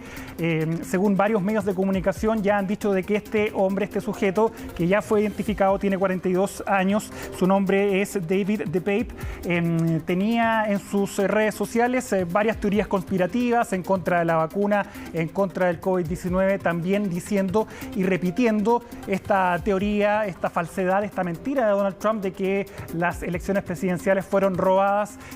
Por lo tanto, sí, se está investigando esa línea de que esta podría haber sido una motivación política de este hecho. Y refleja también, José, lo peligroso que son estos discursos de odio de líderes como el presidente Donald Trump de Estados Unidos acá en nuestra región, con Jair Bolsonaro, que también tiene un estilo bien similar a la del expresidente de Estados Unidos. ¿Cómo calan finalmente estos mensajes que uno puede decir, bueno, Donald Trump, ¿quién le va a creer? Pero bueno, hay personas que sí le creen y que tienen finalmente estas actitudes. Un hombre que derechamente llegó a la casa de Paul Pelosi a atacar a la presidenta de la Cámara de Representantes, que es tremendamente odiada por los seguidores de Donald Trump desde que el presidente obviamente ejerció como mandatario en la Casa Blanca. Nancy Pelosi fue una de sus más férreas críticas y Donald Trump también siempre le respondía con obviamente ofensas en contra de esta política, que también tiene 82 años y que también va a participar en estas próximas elecciones. Así que bien preocupante el ambiente también electoral que hay en Estados Unidos cuando faltan solamente semanas para estas elecciones de medio término del 8 de noviembre. Tú nos decías, Mario, está fuera de riesgo vital, sí. La operación fue un éxito, pero no sé si tienes información respecto a alguna secuela que pueda tener este hombre tras el ataque. O sea, un golpe en la cabeza con un martillo claramente puede dejar secuelas considerables. Hasta ahora las proyecciones son positivas, no hay tanto detalle porque esto está recién ocurriendo. La operación terminó hace un par de minutos atrás, por lo tanto todavía no hay un informe más detallado respecto a la condición de Paul Pelosi, pero lo cierto es que Nancy Pelosi viajó desde Washington a San Francisco, California, y ya está entonces con su esposo, pero es bien terrible la situación. Vamos a ver mañana, sin lugar a dudas, que va a haber más detalles respecto a cuáles fueron las motivaciones de este hombre y si es que tiene algún tipo de perturbación mental. Ya todas sus redes sociales fueron bajadas, pero obviamente muy tarde ya, porque ya había difundido finalmente estas teorías. Vamos ahora, José, a terminar con la noticia del día. Finalmente ya Twitter tiene un nuevo dueño y hay muchas expectativas, también incertidumbre respecto a cuál va a ser este nuevo Twitter de este hombre, de Elon Musk, que tú ahí ves el primer Twitter que ahí realizó Elon Musk, que es el pájaro está libre. Eso es lo que tuiteó Elon Musk, porque claro, haciendo una referencia al logo de esta red social de Twitter, esta novela que se extendió por varios meses. José, recuerda que había una demanda entre medio de Twitter contra Elon Musk, porque te acuerdas que se había echado para atrás finalmente por la compra. Esto obviamente llevó a que Twitter lo demandara y finalmente hoy día ya se zanjaron todos los problemas judiciales. $44.000 millones. Eso fue lo que desembolsó el CEO de Tesla, este magnate de origen sudafricano, para finalmente adquirir Twitter. ¿Qué va a pasar con ahora esta red social? Es lo que muchos se preguntan, porque ya... Hay mucha especulación. Sabemos que Elon Musk es un defensor férreo de la libertad de expresión, dice él, y esto ya ha hecho algunos anuncios, este magnate, por ejemplo, que va a hacer más laxa las medidas de control de contenido. Esto podría obviamente llevar a que haya más fake news, más noticias falsas, pero también quiere controlar los bots y los spams. Que abundan. Claro, y lo más importante es que podría regresar personajes que han sido vetados de esta red social. El más conocido obviamente es Donald Trump, que ya dejó de usar, o lo obligaron a dejar de usar porque lo vetaron, lo expulsaron de Twitter desde que empezó a difundir esta supuesta robo en las elecciones presidenciales, entre otras cosas. Va a volver Donald Trump a Twitter, por lo menos él ha dicho que no tiene ningún interés. Él ya tiene su red social, que es Truth Social, que la ha ido muy mal. No hay mucha gente que ha adquirido esta red social, por lo tanto no se sabe si finalmente Donald Trump va a volver. Pero hay otras personas, por ejemplo Kanye West, que también ha sido vetado de Twitter, podría regresar regresar también con estas nuevas políticas, porque eso es lo que quiere Elon Musk finalmente con este Twitter, que no haya tanto control, que las personas se expresen libremente, pero hay un discurso de odio que es peligroso, José, y de hecho ya desde la Unión Europea le advirtieron a Elon Musk que esta red social tiene que adecuarse y desarrollarse en Europa, por lo menos bajo las reglas de la Unión Europea. Si no, obviamente esto se va a convertir en una disputa legal entre la Unión Europea y el nuevo dueño de Twitter, que es este polémico magnate Elon Musk, José, que finalmente ya adquiere nuevamente esta red social. Sí, hubo ahí harto tiempo, harta expectativa, ¿se adquiría o no se adquiría? Bueno, finalmente sí. Hay mucha especulación precisamente en las redes si es que se van a incorporar, por ejemplo, nuevas funciones a esta plataforma como Twitter. Bueno, quedamos atentos. Sí, se dice que quiere generar una plataforma para todo, que se llama X, que es muy parecida a WeChat, que lo usan los chinos. Quiere hacer lo mismo con Twitter, que en esta plataforma haya de todo, que esté integrado WhatsApp, que esté integrado todos los correos electrónicos. Quiere hacer una gran plataforma finalmente Elon Musk, y su nombre sería X. Veremos, harta competencia tiene. Sí, oye, Mario, ¿vas al recital de Bad Bunny después de las noticias? No alcancé. Ya es tarde, en verdad. Lamentablemente no alcancé. ¿Y mañana? Tampoco, no. Ya, bueno, te quiero contar, invitarte también a que vamos con Belén Vázquez, porque con algunos incidentes menores se dio inicio al primer recital de Bad Bunny en nuestro país. Ya estamos en contacto con Belén Vázquez desde el Estadio Nacional. Hola, Belén, ¿cómo va todo? ¿Cómo están, muchachos? Miren, les voy a pedir disculpas desde ya si en medio de este despacho yo me pongo a cantar, porque la verdad que desde que empezó hasta ahora yo acá fuera del Estadio Nacional me la he gozado toda. Ahora está sonando Yo hago lo que me dé la gana, mismo nombre de el disco que me atrevo a decir fue el que hizo la pandemia más llevadera para quienes nos quedamos en cuarentena, José y Mario. Pero vamos a contarles acá todo lo que ocurrió durante la jornada. Ha sido una jornada que se desarrolló en completa normalidad, salvo hasta hace algunos minutos. Los accesos funcionaron bien, el refuerzo de seguridad y la producción se notó en comparación a lo que ocurrió en el concierto de Daddy Yankee, que sabemos hubo en el primer recital un ingreso de más de 4.000 personas según cifras oficiales. Hoy día nada de eso pasó, las personas llegaban con su carné en mano, eso era su entrada. Por supuesto que se dieron casos de personas que fueron estafadas, personas que compraron entradas y que al momento de ir a buscarlas, digamos, se les pasó esta entrada nominativa, pero ya llegando acá se dieron cuenta que no era precisamente una entrada. De hecho, nos contaban unas niñas que a ellas les pasaron un código QR de Lollapalooza del año pasado y recién se dieron cuenta cuando quisieron validarlo acá. Aún así, eso no ha hecho decaer el ambiente. Como yo te decía, la entrada de las personas funcionó bastante bien. El show empezó según los horarios programados. Fueron teloneros Young Sister y también Pailita, que desde ya les adelanto a quienes nos están viendo y que vienen mañana, no lo digo necesariamente por mí, es un show que está buenísimo. Y Benito empieza 5 minutos pasado de las 9 de la noche, entonces ahí con Moscow Mule, y deja un público enardecido. Te decía yo entonces que estas niñas que no pudieron entrar, todos estos fans que no pudieron entrar precisamente por sus entradas que fueron estafadas, se quedaron en los sectores aledaños del Estadio Nacional. De hecho, nosotros estamos en campo de deporte y una cuadra más allá de nosotros, en Los Pescadores, hay muchísima gente. Quiero pedirle a Camilo si es que podemos hacer el intento de mostrarles esas imágenes, José, porque la cantidad de gente que está allá y que está disfrutando del concierto a la distancia está generando aquí un ambiente paralelo. Y de hecho, unas cuadras más allá, antes de llegar a Pedro de Valdivia, también había un ambiente bien festivo. Quiero que pasemos a revisar un poquito de ese ambiente que se generó con estas personas que fueron estafadas, pero que encontraron una alternativa para poder seguir disfrutando del concierto, y luego te cuento más. ¿Qué pasó? ¿No alcanzaron entrada? ¡Nos estafaron! ¡Nos estafaron, sí! No estaba nominada nuestro nombre. La única alternativa... De hecho, me peleé con mis papás por venir a esto porque no querían, me decían que era estafa, perdón. QR era de Lollapalooza. No estaba nominada nuestro nombre, un QR falso. Esto, por favor. Todo mal. Nosotras compramos la entrada por Facebook, incluso yo fui al domicilio de del tipo que nos vendió la entrada y nos estafó. Llegamos aquí y nos dimos cuenta que la entrada no eran verídicas, que incluso el número de orden era falso, todo falso, y ahí quedamos sin entrada.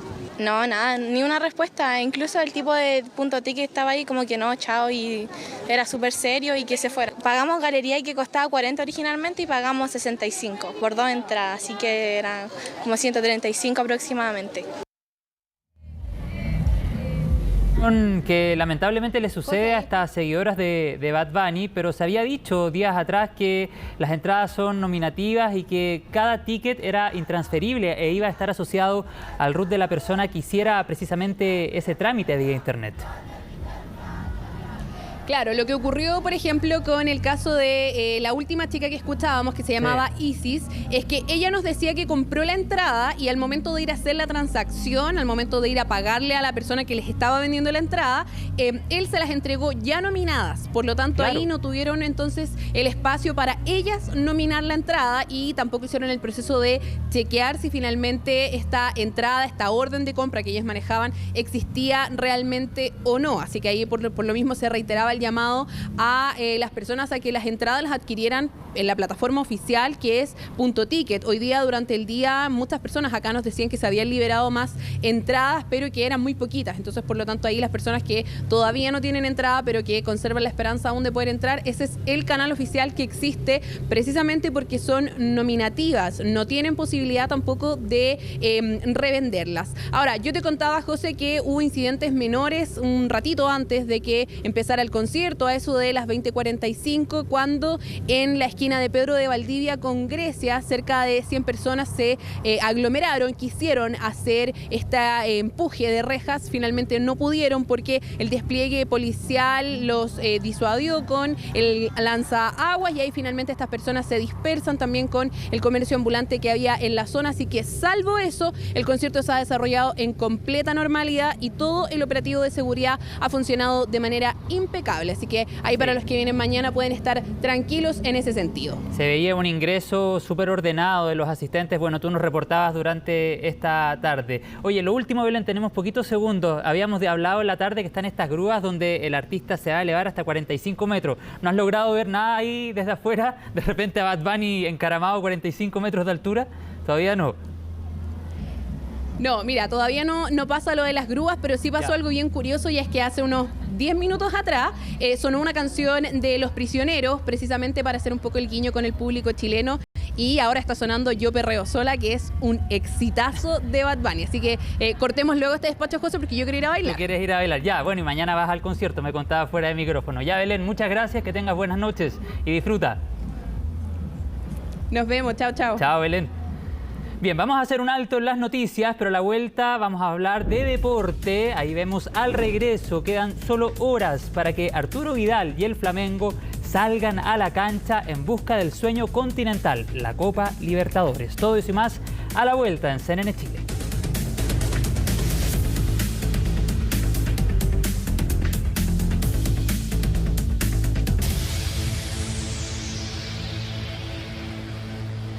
Estás viendo CNN Prime, presentado por Say Yes a nuevas aventuras con Sang Jong. CNN Deportes es presentado por nuevo BMW Serie 2 Coupé, diseño revolucionario y presencia perfecta. CNN Deportes en CNN Prime. Quedan solo horas para que Arturo Vidal y el Flamengo salgan a la cancha en busca del sueño continental. Junto a Eric Pulgar irán con todo para conseguir la anhelada Copa Libertadores ante el Atlético Paranaense. El informe con todos los detalles es de Felipe Gallardo. Mi primer objetivo cuando decidí venir acá a Flamengo era ganar la Libertadores. Menos de 24 horas para poder cumplir su sueño. Arturo Vidal está solo 90 minutos de poder pasar al selecto grupo de campeones del torneo más importante del continente, la Copa Libertadores.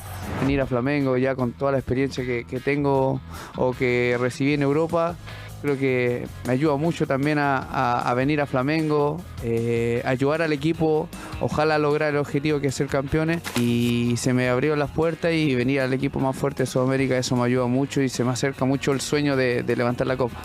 Un torneo donde el chileno no ha sumado los minutos que le gustaría, ha cumplido un rol más de líder en el camarín de Dorival Jr. y ahora en la cita con la gloria eterna no llega al 100%, recuperándose de un hematoma, razón por la cual debió ser intervenido para drenar el líquido que tenía en su tobillo. Los equipos ya están en Guayaquil para animar esta entretenida final entre dos equipos brasileños. Flamengo ante Atlético Paranaense se verán las caras este sábado a las 17 horas y los protagonistas lo saben. Un momento que me siento tranquilo. Creo que es un momento en el que me siento tranquilo, porque siempre vivo bajo presión. Siempre viví, así que para mí es normal. Por supuesto que prefiero jugar en el Maracaná, con todos gritando mi nombre, aplaudiendo. Así que es un momento tranquilo para mí. No interfiere con mi juego. Trato de usar eso como mi motivación. Sim, usar isso. Flamengo campeão da Libertadores, 3-0 Flamengo. Gabigol, Pedro y David Luiz. Pero Vidal lo tiene que como un hombre clave, que en 15 a 20 minutos deshace un partido y se lleva la Copa de Guayaquil. El rival también quiere hacer historia y nada menos. Luis Felipe Scolari, histórico entrenador brasileño, dirigirá el último partido de su brillante carrera, donde buscará retirarse levantando la Copa Continental. Llegar con el Atlético para mí Y llegar con Atlético a la final para mí es un final realmente maravilloso, que yo siempre soñé. Porque Atlético viene de una final de Copa Libertadores en 2005 y ahora estamos en 2022. Y es un club que y que en su presente no apostaba por llegar a una final. Arturo Vidal y Eric Pulgar, que podrían quedar en el selecto grupo de chilenos campeones de Libertadores. Ignacio Prieto, Benjamín Kusevich y el plantel de Colo-Colo 1991 ya están en la historia. Y el Rey también quiere volver a escribir su nombre en oro. CNN Deportes. En CNN Chile, atención con esta noticia. Prometedores resultados en ensayos clínicos logró un fármaco contra el cáncer que detuvo la metástasis de la enfermedad. Un avance frente a una patología que se convierte en la que más afecta a mujeres en Chile. Natalia Muñoz tiene el informe. 30.000 chilenos al año mueren de cáncer, 3 personas en una hora en la que una de ellas no logra recibir atención médica por estar en una lista de espera. Eso explica que sea la primera causa de muerte en Chile y la segunda a nivel planetario. Es la incesante lucha contra el cáncer en la que ahora un laboratorio español entrega una nueva esperanza. El fármaco del que se publicó recientemente, Omomic, actúa como un antagonista, un inhibidor contra esta molécula que es la que tiene puesto su nombre, que es MIC.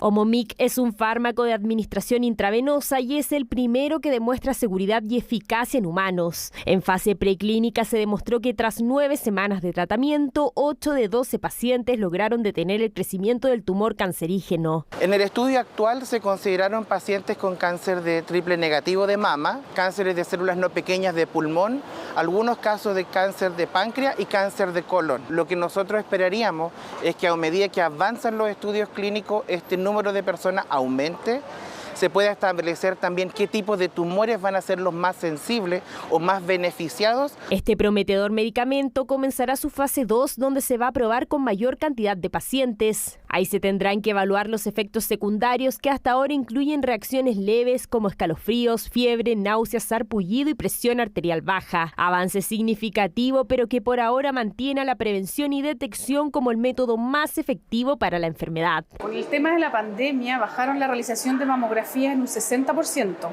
Hasta la fecha, hasta el 20 de octubre, según DAIS, llevamos 1.200 muertes por cáncer de mama y nuestro llamado es a realizar siempre la detección precoz. Cada 4 horas una mujer fallece por este motivo, siendo la primera causa de muerte femenina en Chile. Un diagnóstico precoz ayuda a que 9 de cada 10 mujeres sobreviva y que más del 90% logre revertir el cuadro negativo. Tecnología chilena busca dar una mano en este importante examen. Es una plataforma que integra 3 soluciones digitales buscando reducir los tiempos desde la sospecha hasta el monitoreo del tratamiento, una alianza entre el Centro Nacional en Sistemas de Innovación en Salud, la biotecnológica Roche y el Movimiento Salud 2030. Son plataformas que permiten reducir el tiempo promedio de preparación de un caso oncológico de 10 horas a 1 hora. Eso permite que los centros aumenten su productividad en el diagnóstico oncológico en al menos un 33%. En la medida en que nosotros vamos configurando los distintos indicadores de cáncer en nuestra institución, podemos ir obteniendo información de los distintos sistemas y podemos además tener alarmas en cuanto al cumplimiento de los plazos. Innovación que ya se prueba en el Hospital del Tórax, ya que a partir del 2020 el cáncer de pulmón es la primera causa de muerte en Chile y solo 1 de cada 5 casos se detectan en etapa precoz. Así, solo una alerta por WhatsApp podría salvar una vida, mientras el fármaco Omomic surge como una posible solución frente a una enfermedad que hasta ahora no tiene cura. 10 de la noche con 23 minutos, llegamos al final de CNN Prime. Comienza el fin de semana largo y los invitamos a que comiencen con toda la programación de CNN Chile. Ya viene CNN Tiempo y luego Viviana Encina con todas las noticias de la cultura y el espectáculo en CNN Magazine. Viernes 28 de octubre, así estuvo nuestro país y el mundo. Somos CNN Chile. Que tengan buenas noches.